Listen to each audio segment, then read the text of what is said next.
it seems to me that one of the greatest secrets that has been kept from us and yet given to us by NASA themselves for the last 3 or 4 decades, they constantly tell us that there's water everywhere in space. But that's not what we perceive, right? If I told you there's water in space everywhere, you'd say, well, you're an idiot. Space is a vacuum. We know space is a vacuum. There's nothing there. And yet that's not the case. And when you start researching space and water, it becomes mind-blowing. Article after article after article after press release and press release about water in space in amounts that are completely mind-blowing. Ocean worlds, water in the solar system and beyond. In 2009, NASA found a sprawling cloud of cold water vapor around a solar system at a nearby star. The water vapor could eventually deliver oceans to dry planets that are forming in the system. It's water vapor. It's not water in some weird thing. It's water vapor they're talking about here. Could eventually bring oceans to new planets forming. This is just a little disturbing. And just hold on to your faith. The famous Eye of God nebula actually weeping tears of water. Wow, so there's water coming out of this nebula. This is not just a solar system. This is a nebula. This is a place where galaxies are born. Stars and galaxies are born in a nebula.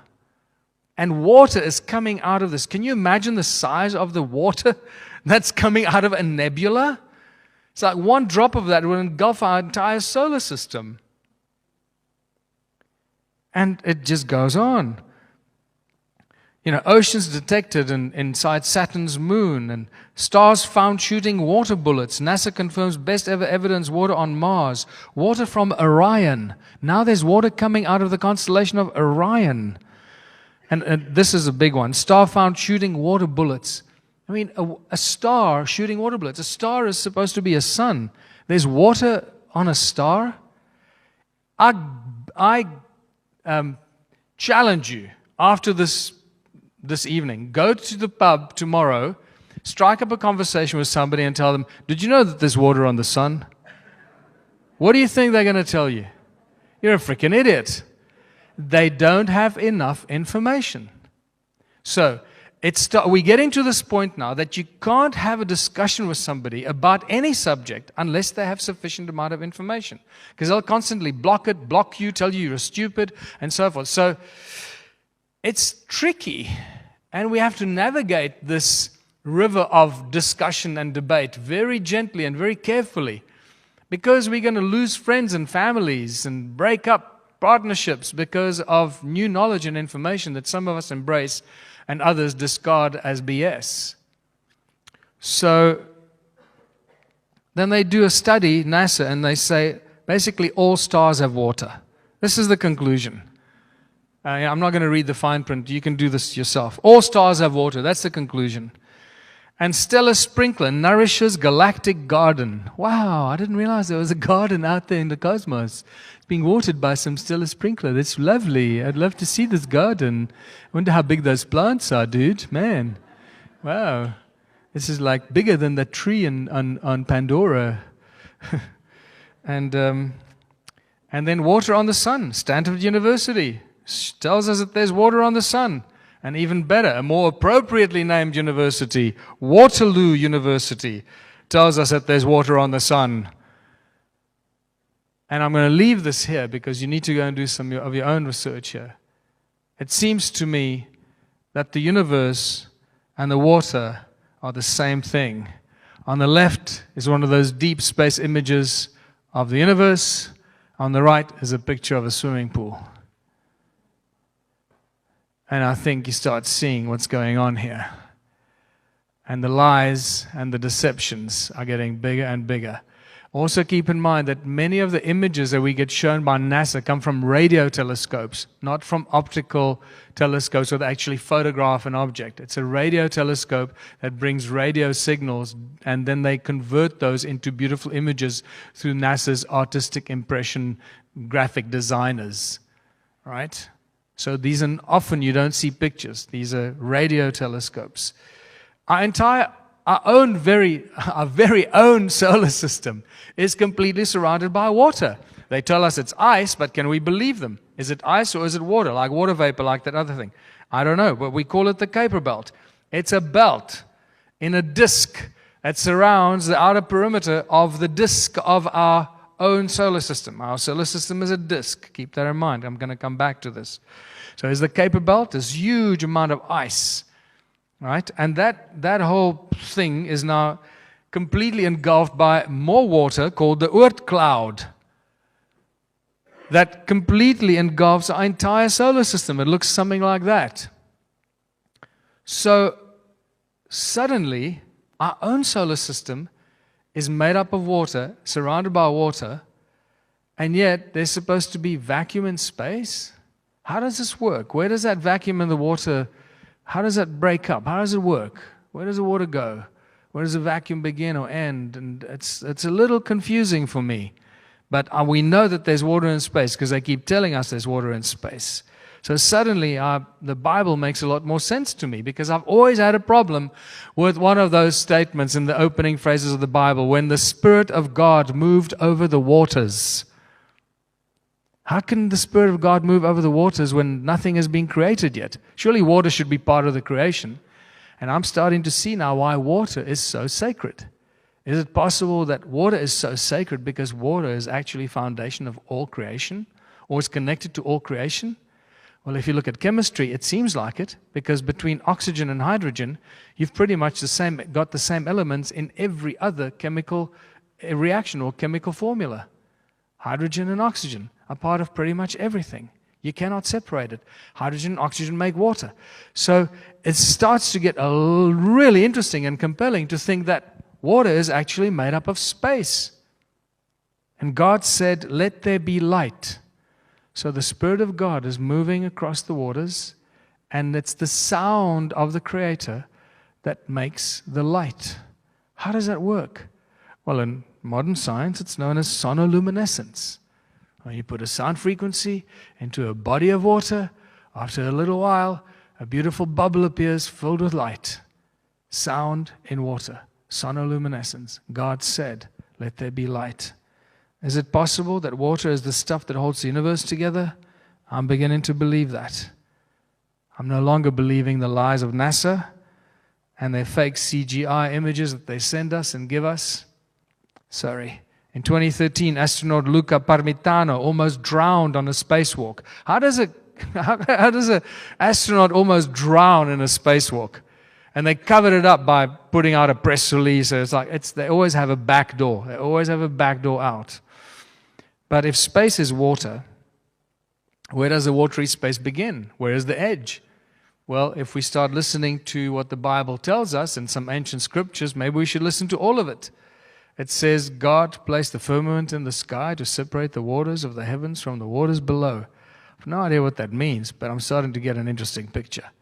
And then how did God create the flood? It tells us God opened the gates of heaven to let the water pour in on the earth. Okay, now I'm starting to see how you can create a flood. If space is water, it's starting to make more sense. And then suddenly, vacuum just becomes a myth and not a scientific fact. Because the simple basic physics of a vacuum in space just doesn't work. If there are any scientists that actually just think about this, or physicists, the whole thing of vacuum in space is just not compatible with any kind of physics formula or physics that we can put to it. Where does the vacuum begin? Vacuum is one of the most powerful forces of nature. Where does that vacuum begin?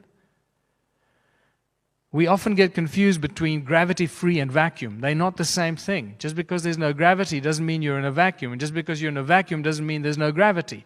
The two are not the same thing. So don't get confused by vacuum and gravity-free. What you can't do in space or in a vacuum, what you can't do in infinite vacuum is you can't propel sound, you can't have explosions, fire, propulsion, jet engines, rockets, none of this stuff. Can't do that because there's nothing to propel against. And then these guys on YouTube that make these vacuum tubes, they go, "Oh, look, I created a vacuum tube in my garage.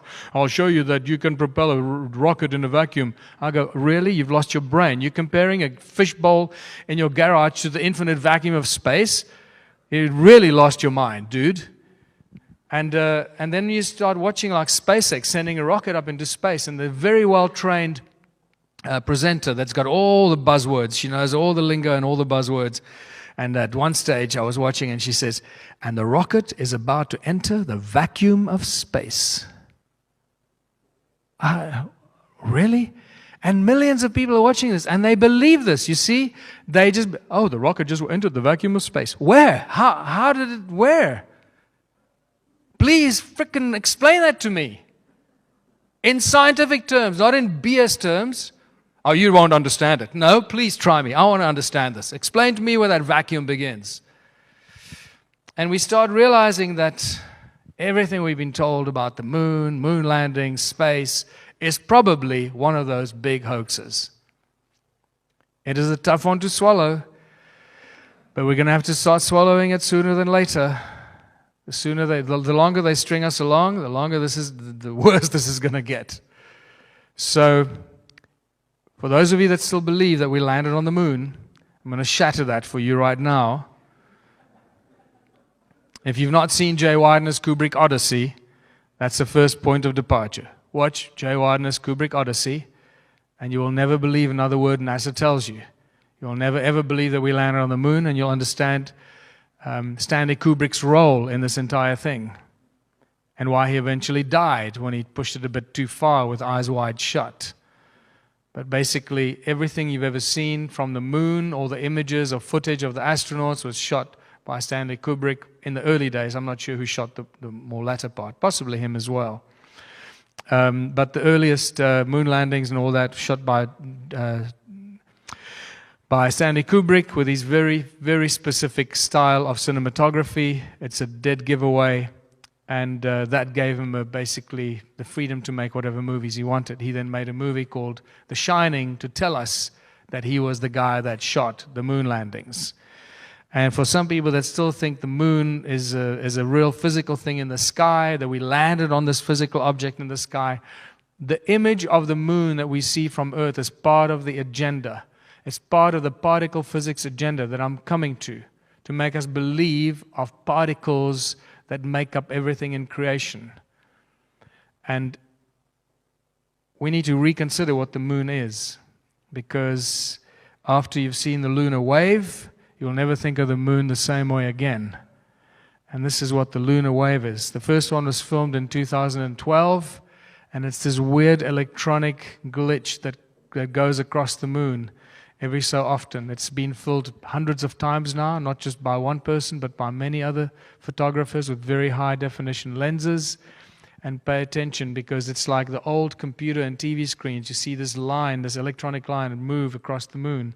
Follows the edges, the contours, and the line moves from bottom to top, from side, from left to right. It moves in all different directions. This has become known as the lunar wave, which gives us a very clear indication that the moon is not what we think it is, and it's most likely a hologram.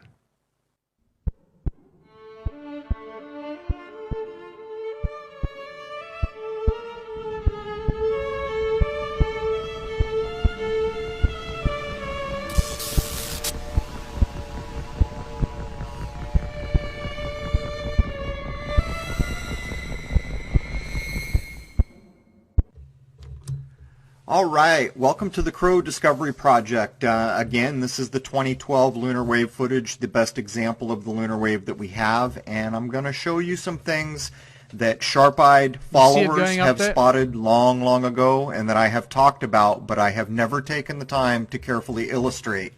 And what I'm going to show you here means an awful lot, but I'm also going to show the pulses that happen in the lower left limb of the moon. So watch the lower left there, and I'm just going to run a straight slowed down view, 30%. If you've got sharp eyes, you'll see what we detected on a 60-inch monitor. Now look inside the circle. There's a pulse that goes from lower left to upper right, and in the next circle, the yellow one, there's a lateral sweep that goes from left to right straight across the screen. And this is all going on as the wave is starting at the bottom. So now look at the pulses backwards and forwards. That's backwards, This is forwards coming from the lower left limb of the moon. You can see the pulses now that I've put filters on them, how they have a curved aspect to them. And if you've got sharp eyes, you'll see the sweep up above. Now what I'm going to show you now, we have talked about, and many sharp-eyed viewers have known that this was an important thing about this clip for a long time. Here comes the wave. Look at the dark underlined crater in the center of your screen. Watch how it's displaced, almost like you're looking through water. There goes the wave backwards, forwards, the wave hits the crater, displaces. This wave is displacing, as if you were looking through water, the entire image of the moon. Now, I've never taken the time to animate this. I have talked about it. There it is zoomed in. Now, this is running at 30%. And I'm going to zoom out. There goes the wave to the top, and there's going to be another wave coming in from the bottom. Now I'm going to run this at 30%, so as the wave comes in, you can choose any landmark you want. Here comes the wave from the bottom to the top. Choose any little landmark you can see there and watch it be displaced. Now that round looking ring crater, forwards, backwards, and one more time forward, and I'll zoom out. And you can watch it go all the way to the top. Again, this is at 30% with quite a few filters like find edge and some other things, invert. Okay, I think you get the gist of that. This has been filmed many times now, not just by one person. So it seems to me that that we're not looking at anything physical, and that this hologram or whatever the hell that is possibly hiding something that's really behind it. And then the Mars landing, you know, and when we first landed on Mars, I got so excited. I was just really excited about the Mars probe and all the pictures from Mars. Boy, it was like one of the happiest days of my life. So for me to come to terms and admit that this is probably a hoax is just really a tough pill to swallow. But unfortunately, we have to swallow these pills, because when you start researching the whole Mars landing and the experiments and the training they did in the Canadian Arctic on Devon Island, I suspect that pretty much everything and all the footage we've ever seen on Mars was actually just shot on Devon Island, very far northern Canada. And it's depressing, but that's what it is. And we've got to deal with it.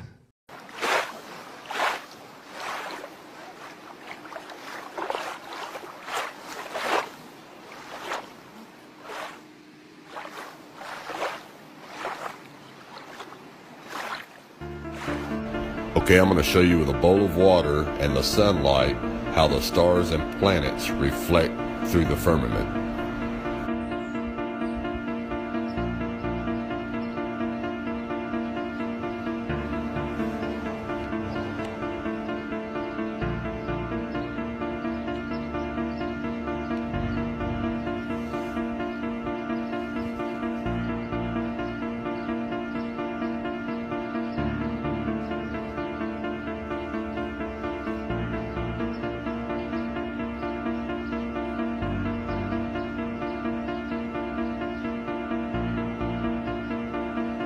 Now let's have a look at the stars and the planets through a real telescope in comparison to the demonstration I just performed.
like the Bible says, the stars are fixed in the firmament. So there you have seen it. Simple proof that the stars and the planets are nothing more than the sun reflecting through the glass firmament and the waters above. Thanks for watching.